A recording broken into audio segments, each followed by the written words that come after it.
আল্লাহ জিজ্ঞেস করবে, নাফরমান কেন পারলি না? আমি কি হায়াত দেই নাই? জোহরের নামাজ 12 রাকাত, তো জোহরের নামাজ 12 রাকাত পড়ার জন্য সময় দিছে 6 মিনিট। এই জন্য আমি কুলাই যাচ্ছি না, আল্লাহ আফাইয়া তো ভাইয়া দৌড়াই আইয়া দেহি 6 মিনিট নাই। এমন তো কি সমস্যা হইল? কি সমস্যা হলো? কেন পারলা না? আমি তো সময় দিছিলাম 2 ঘন্টা।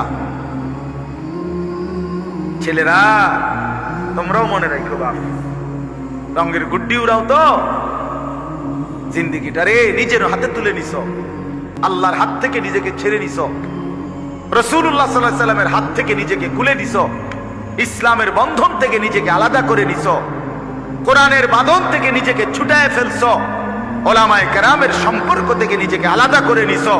এই জন্য আজকে শয়তান মন মতো কখনো পাগল, কখনো ছাগল, কখনো গরু, কখনো ভেড়ার মতো তোমারে ঘুরাইতেছে। তোমার চুলে তোমারে আর শান্তি দিল না, তোমার প্যান্টে তোমারে আর শান্তি দিল না, তোমার রাতে আর ঘুমাইতে দিল না, দিনে আর বিশ্রাম করতে দিল না। 24 ঘন্টা তোমারে নারী, মোবাইল, নর্তকী, ছবি, জিনা, ব্যভিচার আর অসৎ বন্ধুদের আড্ডায় লাগায়, মানে তোমারে শয়তানে ঘুরাইল।